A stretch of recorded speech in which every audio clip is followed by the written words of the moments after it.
High বন্ধুরা, আসসালামু আলাইকুম। কেমন আছেন আপনারা সবাই? আশা করি ভালো আছেন, সুস্থ আছেন। আমিও আপনাদের দোয়ায় আল্লাহর রহমতে ভালো আছি, সুস্থ আছি। আবারও হাজির হলাম আর একটি ভিডিও নিয়ে। তো এই যে সকালবেলা ইলমাকে তো কোচিংয়ে পৌঁছাই দিয়ে আসলাম। সকালবেলা আমি যদি জানতাম যে আজকে মানে বৃষ্টি হওয়ার সম্ভাবনা আছে, তাহলে ইলমাকে আমি কোচিংয়ে নিয়ে যেতাম না, কোচিংয়ে রেখে আসতাম না। এই যে দেখেন, ইলমাকে কোচিংয়ে দিয়ে আসলাম, এখন বাজে 8টা 39। 39 বাজে আমি ছাদে আসলাম যে দেখি খালার কী অবস্থা, খালা কি করতেছে। তো এই যে ছাদে আসলাম, দেখেন তা বৃষ্টি পড়তেছে কি পরিমাণ, আর বৃষ্টি যে পড়তেছে সেটাও আর কি বৃষ্টিটা ক্যামেরা বন্দি করে নিলাম আর কি। খালা বাড়িওয়ালা ভাইদের কাজের খালা এখন ওই যে 8টা 40 বাজছে, খালা আর কি সকালে বাড়িওয়ালা ভাইদের জন্য নাস্তা বানাচ্ছে। আর ওনারা তো মানে খড়ির চুলায় রান্না করে, ওনাদের বাড়ির গাছের খড়ি।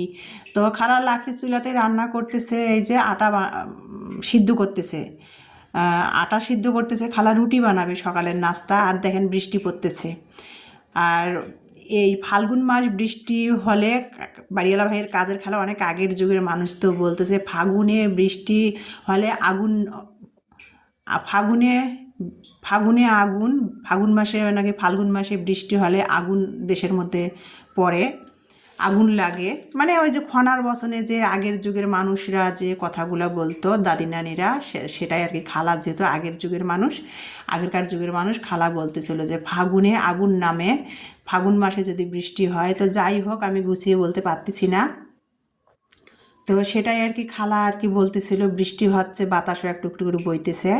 আর খালা আটাটা সিদ্ধ করলো, পানি ফুটায় আটাটা সিদ্ধ করে, যে 8টা 39 বাজে পানি ফুটায় খালা আটাটা সিদ্ধ করে, তারপরে খালা আটাটা হাতের সাহায্যে ভালো করে, হাতের মধ্যে তেল একটু মেখে নিয়ে হাত দিয়ে ভালো করে আটাটা ছেনে নিচ্ছে। বাড়িওয়ালা ভাইরা ওভাবে রুটি খায়, আমরা আবার অন্য স্টাইলে রুটি খাই। হোটেলে যেরকম করে রুটি বানায় না, সেইভাবে আমরা রুটি খাই। আমরা কিন্তু আটা কখনো গরম পানিতে সিদ্ধ করি না। আমি আর কি, আমরা বলতে আমি সিদ্ধ করি না। তো যাই হোক, খালা সাথে কথা বলে তারপরে আমি চলে আসলাম আমার রান্নাঘরে, 3তলায়। ছাদ থেকে বৃষ্টি হচ্ছে, তো সেটাই আর কি দেখলাম যে কী বৃষ্টি হচ্ছে, কী অবস্থা। আমার মেয়েটাকে তো আমি কোচিংয়ে পৌঁছাই দিয়ে আসলাম। আজকে যে আকাশের অবস্থা খারাপ আমি বুঝতে পারিনি, না হলে আমার মেয়েটাকে আমি কোচিংয়ে দিয়ে আসতাম না, আজকে কোচিংয়ে পাঠাতাম না, নিয়ে যেতাম না। তো মেয়েকে কোচিংয়ে দিয়ে এসে খালার সাথে কথা বলে আমি প্রায় 9টা বেজে গেছে। আমি এখন রান্না করতেছি। ইমানি যেহেতু কোচিংয়ে, মানে সরি, ইলমা যেহেতু কলেজে যাবে, ওর প্র্যাকটিক্যাল, মানে বায়োলজির প্র্যাকটিক্যাল কালকে সারা রাত 2টা পর্যন্ত বায়োলজির প্র্যাকটিক্যালগুলো করেছে। আজকে ও কলেজে যে সেটাতে সিগনেচার দিয়ে নিয়ে আসবে। তো সেটা আর কি, মানে আর কি কলেজে যেহেতু যাবে, আমি আসলাম। ইলমাকে তো কোচিংয়ে পৌঁছে দিয়েছি। ইলমা কোচিং করে 9টা 9:45 দিকে কোচিং শেষ হবে। ওই দিক দিয়েও বান্ধবীরা ওদের স্কুলে আসছে, সাদ্দেশ্বরীর আরও বাচ্চারা পড়ে কোচিংয়ে, ওদের সাথে ইলমা স্কুলে চলে যাবে। আর ইমানি কলেজে যাবে। এখন তো 9টা বেজে গেছে। ইমানির জন্য আমি রুটি বানাচ্ছিলাম আর চা বানিয়ে নিলাম। আমি আমার রান্নাঘরে আমার স্টাইলে রুটি বানিয়ে নিলাম। ডিম সিদ্ধ করেছি 2টা, ইমানির জন্য একটা, আমার জন্য একটা। ইলমাকে সকালে ডিম আমলেট করে দিয়েছি, ও সেটা খেয়ে অর্ধেক নষ্ট করছে। ও কোচিংয়ে চলে গেছে, ওই দিক দিয়ে তো স্কুলে চলে যাবে। আর গতকালকে যে ছোট মাছ, কেউ বলে বাটা মাছ, কেউ বলে খড়কি মাছ, সেটা তো বেগুন দিয়ে চচ্চড়ি করছিলাম একটু। সেটার তরকারি একটুখানি ছিল, ফ্রিজে রেখে দিয়েছিলাম, সেটা গরম করে নিলাম। সেটা দিয়ে ভাবলাম যে আমরা দুই মামে, তো সেটা দিয়ে আর কি সকালে রুটি খাবো, সাথে একটু দুধ চা বানিয়েছি। আর 2 মামের জন্য 2টা ডিম সিদ্ধ করে নিয়েছি। তো যাই হোক, এখন এই যে গরুর দুধ নষ্ট হয়ে গেছে। গতকালকে সন্ধ্যাবেলা গরু যে রোজ করেছি, যার কাছ থেকে গ্রাম থেকে আর কি দুধ রোজ করেছি, আমাকে বাসায় বাড়িওয়ালা ভাইদের সিকিউরিটি দিয়ে যায় দেশি গরুর দুধ। তো দুধটা কালকে হঠাৎ কী কারণে, যদি এই যে দেখতে পাচ্ছেন 1 কেজি দুধ ধরে নষ্ট হয়ে গেছে। দুধটা যখন আমি গরম করতে গিয়েছি, দেখি যে দুধটা বলক আসা মাত্র দুধটা ফেটে গেল, নষ্ট হয়ে গেছে। তো যাই হোক, দুধটা আমি রাতে ঠান্ডা হওয়ার পর্যন্ত দুধটা আমি ঢেকে রেখেছিলাম। বাচ্চারা তো রাতে আর খেতে পারে নাই, রেখে দিয়েছি। তা দুধটা আজকে ভাবলাম যে কোনো কাজে লাগাবো। ইমানি বলতেছিল যে আম্মু রেখে দাও, আমি কলেজ থেকে এসে একটা বুদ্ধি করে কোনো একটা কাজে লাগাবো নি, নষ্ট করার দরকার নেই। তো যাই হোক, দুধের যে দাম, নষ্ট করে তো লাভ নাই। আর আমাদের তো বাড়ির গরুর দুধ না, তাই না? তো ইমানি নাস্তা খেয়ে নিল। ইমানি কই যে কলেজে গেল বায়োলজির প্র্যাকটিক্যাল ওর সিগনেচার বাকি আছে সেটা করার জন্য ও কলেজে চলে গেল, আজকে সিভিল পোশাকে কলেজে গেল। আমিও এখন আসলাম, আমি নাস্তাটা খেয়ে নিলাম, নেয় যে দেখতে পাচ্তেছেন। আর আজকে মানে গরুর দুধ নাই, সবসময় তো আমি দেশি গরুর দুধ দিয়ে আমি চা বানাই, আজকে গরুর দুধ নাই, লিকুইড দুধটা নাই। আজকে আমি কারেন্টও চলে গেছে, গ্যাসের চুলাতে একটু চা বানিয়ে নিলাম। আর গরুর দুধ দিয়ে চা খেয়ে অভ্যাস হয়ে গেছে, তো হঠাৎ করে আজকে পাউডার দুধ, গুঁড়ো দুধ দিয়ে আর কি, যেটা বলে সরি, গুঁড়ো দুধ দিয়ে চা বানালাম। আজকে সকালটা জানি কেমন জানি, আমার সকাল মনে হলো না। দেশি গরুর দুধ দিয়ে চা খেয়ে অভ্যাস হয়ে গেছে, তো হঠাৎ করে গুঁড়ো দুধ দিয়ে চাটা খেলাম, শান্তি পেলাম না, মানে তৃপ্তি পেলাম না চাটা খেয়ে। তো যাই হোক, এখন বাজে প্রায় 11:30, 12টা বেজে গেছে। ইমানি কিন্তু কলেজ থেকে practical signature, biology practical signature মানে টিচারদের কাছ থেকে নিয়ে ও বাসায় চলে এসেছে। ওকে আমি বাসায় রেখে, ও 12টা প্রায় বেজে গেছে, বাসায় রেখে তালা দিয়ে আমি চলে আসলাম। এই যে আজকে বৃহস্পতিবার, রোজ বৃহস্পতিবার, আজকে রোজ রবিবার। দিনাজপুর রেলবাজার হাট, ওই যে বলি আপনাদের সবসময় আমার ভিডিওতে, যে দিনাজপুর রেলবাজার সে আগের যে প্রচলিত গ্রাম্য যে হাট বসে সপ্তাহে 2 দিন করে, সেই হাটটা রেলবাজারে হয়, মানে রবিবার আর বৃহস্পতিবারে হয়। তো আজকে রোজ রবিবার রেলবাজার হাট বসেছে। আমি সকালে আসছিলাম, এসে এই দিক দিয়ে আসছিলাম, এসে ইলমাকে আমি কোচিং সেন্টারে পৌঁছে দিয়ে গেছি। তখন কিন্তু অত সকালে 6টা, 6:30টার দিকে দোকান খোলে না, দোকানপাটগুলা তখন কেবল দোকানপাট বসে, খোলে না। তো এখন এই যে 12টার দিকে চলে আসলাম, হাটবার আজকে হাট বসেছে, রাস্তার 2 ধার দিয়ে হাট বসেছে। বিভিন্ন গ্রাম থেকে ব্যবসায়ীরা আসছে, বিভিন্ন পেশাদার ব্যবসায়ীরা এসে যে হাটের রাস্তার 2 পাশ দিয়ে হাট বসছে, যার যার ব্যবসার দোকানপত্র নিয়ে বসে পড়ছে। তো ইমানিকে বাসায় তো তালা দিয়ে চলে আসলাম হাটে। ওকে বললাম কলেজ থেকে আসছো, কিছু খেয়ে গোসল করে ফেলো, আমি এসে আর কি যা করার করব, আজকে ভর্তা ছানা করব আর ভাত করব, আজ যেহেতু বাজার করব বলতে। ইলমার বাবা কিন্তু আসছিল, যে ইলমার বাবা 2 দিনের ছুটিতে বরিশাল থেকে। তো ইলমার বাবা কি রমজান মাসের জন্য, মানে যদিও ইলমার বাবা কখনো ইনটেক বাজার করে রাখে না, যতই রোজা হোক বা যতই জিনিস সস্তা যাক আর মহঙ্গা যাক, কখনোই কিন্তু ইনটেক বাজার করে রাখে না। ইলমার বাবা এগুলো পছন্দ করে না, আমিও সেটার পক্ষে না। এজন্যেই দেখা যায় যে অনেক ইউটিউবার আপুরা বা ইউটিউবার যারা করে না, সোশ্যাল মিডিয়াতে যারা নেই, তারাও আমি দেখি আশেপাশে অনেকে দেখা যায় যে রমজান আসলেই তরি তরকারি থেকে শুরু করে, মানে সিজনে যে তো শাকসবজিগুলো সংরক্ষণ করে ফ্রিজে রেখে দেয়। আবার দেখা যাচ্ছে যে রমজান মাসে ছোলা বেশি করে 1 গাদা ছোলা কিনে রেখে দেয়, বেসন কিনে রেখে দেয়, চিনি কিনে রেখে দেয়। এটা আমরা কেন করব? আমরা জনগণরা কি করি জানেন? আমরা সাধারণ বলতে আমরা কিছু কিছু জনগণরা দ্রব্যমূল্যের দামটা আমরাই বাড়াই। রমজান মাস উপলক্ষে কেন আমরা রমজান আসার 15 দিন আগে থেকে প্রস্তুতি নিব, রোজার প্রস্তুতি কেন নিব? 1 গাদা কাপড় চোপড়ে ধুয়ে রোজার প্রস্তুতি নিব কেন? আর 1 গাদা বাজার সদাই করে রোজার প্রস্তুতি নিব কেন? যে জিনিসটা বাসার কাপড় চোপড় বলেন বা আসবাবপত্র বলেন, যেটা ময়লা হবে সঙ্গে ধুলে তো হয়ে যায়। রমজান মাস আসার আগে সেটা ধুতে হবে, রমজান মাসটা ময়লা হবে না? সেই জিনিসগুলো আমরা রাফিউজ করবো না, ময়লা হবে না, তখন ধোয়ার লাগবে না? কেন আমরা হুড়াহুড়ি পাড়াপাড়ি করে ধুয়ে একবারে জুলুম উঠাই দেবো বলেন তো? আমি এগুলোর পক্ষে না।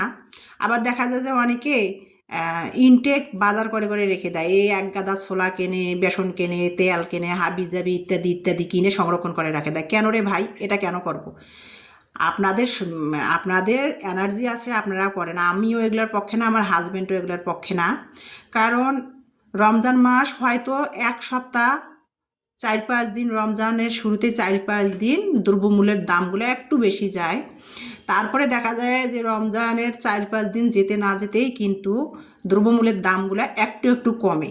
আর আমরা সাধারণ জনগণ দাম কমবে না বাড়বে রোজা আশা নিয়ে আর দ্রব্যমূল্যের এত পারাপারি করি, কেনাকাটা করি, যে মানে আমরাই আর কি দ্রব্যমূল্যের দাম বাড়াই দেই কিছু কিছু সাধারণ জনগণ। দেখা যায় যে আর এখন যেহেতু এবার রোজাটা ফাল্গুন মাসে পড়ছে, মাঝামাঝি ফাল্গুনের, তো দেখা যাচ্ছে যে মার্চে পড়ছে আর কি, মার্চে পড়ে গেছে। তো দেখা যাচ্ছে যে মানে মার্চের শেষে শেষে এপ্রিলে যারা কৃষক মানে ছোলা বুট চাষ করে, খেসারি কালাই, মসুর কালাই, বুট কালাই, যারা এগুলো চাষাবাদ করে তখন দেখা যায় যে এখনও ক্ষেতের মধ্যে আছে যত মসুর কালাই, খেসারি কালাই, বুট কালাই, মানে ওগুলো তো চাষাবাদ করেছে কৃষকরা, এখনও ক্ষেতের মধ্যে আছে। যেমন যে চৈত্র মাস বা চৈত্র মাসের শেষে শেষে সেগুলো কিন্তু ক্ষেত থেকে তোলা হবে। তখন দেখা যাবে তরতাজা বাজারে পণ্যগুলো উঠবে। তখন দেখা যাবে তরতাজা সব কিছু বাজারে পাওয়াই যাবে। আর রমজানের 4-5টা রোজা যেতে না যেতে জিনিসপাতির দাম আর কি সীমিত হয়, অতটা থাকে না। তাহলে আমরা কেন এক গাদা বাজার করে দ্রব্যমূল্যের দামটা আমরা জনগণ বাড়াবো বলেন তো? টাকা থাকলেই কি আমি এক গাদা সংরক্ষণ করে রাখবো বলেন? যাদের কাজ নাই খায়া দায়া তারা ওগুলো করুক, আমার অত সময় নাই ভাই। আমার যখন যেটা প্রয়োজন হবে, টাকা থাক আর না থাক সেটা বড় কথা না, আমার যখন যেটা প্রয়োজন হবে আমি তখন সেটা কিনে খাবো। তখন আমি তরতাজাটাও পাবো। অনেক সময় দেখা যায় যে বাজার এর চেয়ে বেশি হয়, আবার অনেক সময় দেখা যায় বাজারে দ্রব্যমূল্যের দাম কম যায়। তারপরও আমি এক গাদা বাজার করে খাবো না, সংরক্ষণ করে রাখবো না। যখন যেটার আমার প্রয়োজন তখন সেটা আমি কিনে খাবো, প্রয়োজনেও অল্প খাবো, কিন্তু আমি টাটকাটা খাবো। দেখা যায় যে এই ছোলা গুলা, ডালগুলা, বেসনগুলা অনেক 3-4 মাস আগের বা 6 মাস আগের বা 1 বছরের আগের ব্যবসায়ীরা সেগুলো সেল করে দিচ্ছে, বিক্রি করে দিচ্ছে। আর রমজানের শুরুতেই এক সপ্তাহ যেতে না না যেতেই কিন্তু দেখা যাবে দ্রব্যমূল্যের দামগুলা কমে যাবে একটু, আর তরতাজা সব পণ্যগুলা বাজারে আসবে। তাহলে আমি কেন পুরান জিনিসগুলা বা ছোলা বুট বেসন সেগুলো কিনে সংরক্ষণ করে রাখবো বলেন তো? আমি এগুলার পক্ষে না। টাকা থাক আর না থাক আমি বাজারে যখন যেটা তরতাজা আসবে তখন সেটা আমার যতখানি প্রয়োজন আমি ততখানি খাবো। তো অনেক বক বক করলাম, বাজার করলাম কি কি সেটা তো আপনাদের সাথে শেয়ার করলাম। তো এই যে গাজর নিয়ে এসেছি, গাজর যেহেতু আমার সবসময় লাগেই বাসায়, তো গাজর নিয়ে এসেছি। গাজরটা আমি ধুয়ে নিচ্ছি। 1 কেজি গাজর নিয়েছে 25 টাকা। 25 টাকা দিয়ে আমি 1 কেজি গাজর নিয়েছি। গাজরটা ধুয়ে পানি ঝরাইলে আমি ফ্রিজে রেখে দিব। তারপরে মটরশুঁটি নিয়ে এসেছি। মটরশুঁটি 100 টাকা কেজি। তো আমি হাফ কেজি মটরশুঁটি আর কি 50 টাকা দিয়ে নিয়ে এসেছি। আমার মেয়ে ইমানি যেহেতু মটরশুঁটিটা একটু পছন্দ করে, খিচুড়িতে বা সবজিতে বাঁধাকপির ভাজিতে মটরশুঁটি দিয়ে বাঁধাকপি ভাজলেও খুবই পছন্দ করে, সেই জন্য ওর জন্য একটু মটরশুঁটি হাফ কেজি নিয়ে আসলাম। হাফ কেজি নিয়ে এসে মটরশুঁটিটা কীভাবে আমি পানি গরম করে 1 চিমটি হলুদ দিয়ে মটরশুঁটিটা একটা পানির বলক এনে ঠান্ডা পানি দিয়ে ধুয়ে নিলাম, সেটা তো আপনারা দেখতে পাচ্ছেন, ব্যাখ্যা করে আর কি বলবো। আর নর্মাল পানি দিয়ে পানিটা গরম পানিটা এর মধ্যে ঢেলে নর্মাল পানি দিয়ে ধুয়ে নিচ্ছে। এটা ঠান্ডা হলে বক্সে করে ফ্রিজে রেখে দিব ইমানের জন্য। আর কিছু কিছু তরকারি রাখা যায়, যেমন মটরশুঁটি বলেন, সিমের বিচি বলেন, তারপরে টমেটো বলেন, এগুলো সারা বছর তো পাওয়া যায় না, সেগুলো সংরক্ষণ করে ফ্রিজে রাখি দিব। কাঁচামরিচ বলেন সেগুলা।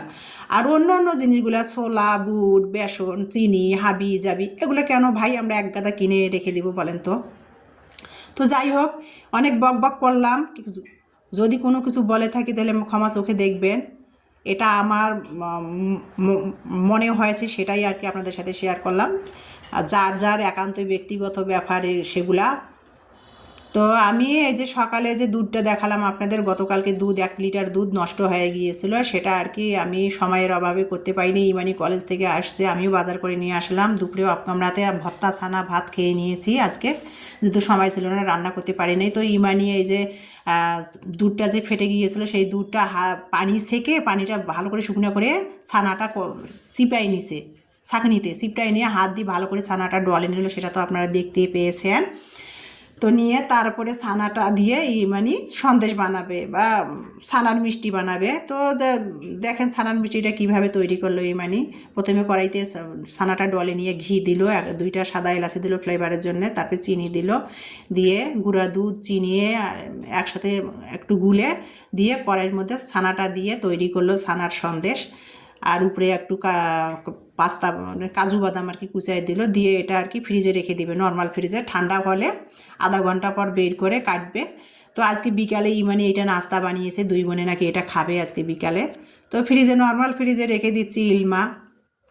ইমানির যেহেতু আগামীকাল থেকে ইন্টারের আর কি প্রস্তুতি ব্যাচে ভর্তি হয়েছে, প্রতিদিনে ওর উদ্ভাসে ভর্তি হয়েছে, প্রতিদিনে ওর পরীক্ষা হবে 2.5 ঘন্টা 2 থেকে 2.5 ঘন্টা করে পরীক্ষাগুলো হবে, যদিও সময় পাবে না। ও আজকে শখ করছিল যে ছানাটা যেহেতু দুধটা নষ্ট হয়েছে, ছানা হয়েছে, একটু ছানার সন্দেশ বানাতে। তো যাই হোক, মেয়ে আমার মাঝে মধ্যে কোনো কিছু খাইতে ইচ্ছে করলে একা একাই আমাকে বলে না, রান্নাঘরে এসে খুটুর মুটুর করে একা একাই নাস্তা তৈরি করে খায়। আসলে মেয়েরা বড় হলে বুঝি মায়ের এই দিক দিয়ে হেল্পগুলো হয়। তো যাই হোক, আমি যে মটর ডালটা যে ভাপাই নিয়েছিলাম একটু হলুদ দিয়ে, সেটা ঠান্ডা হয়েছে, সেটাও কিন্তু বক্সে করে ফ্রিজে রেখে দিলাম। আর এই যে ফ্রিজ থেকে আধা ঘন্টা পর ইমানি আর কি এই যে ছানার সন্দেশটা যেটা বানিয়েছে সেটা বের করলো, এখন কাটতেছে, দেখতে পাচ্তেছেন। আমার মেয়ে মাশাল্লাহ ভালোই আর কি টুকিটাকি এগুলো করতে পারে। ওর যখন যেটা খাইতে মন চায় ওর তখন সেটা করে খায়, আমাকে কখনো বলে না, বিরক্তও করে না। তো কাটতেছে, দেখেন কত সুন্দর হয়েছে ছানার মিষ্টি। তো আজকে এই পর্যন্ত, সবাই ভালো থাকবেন, সুস্থ থাকবেন, আল্লাহ হাফেজ।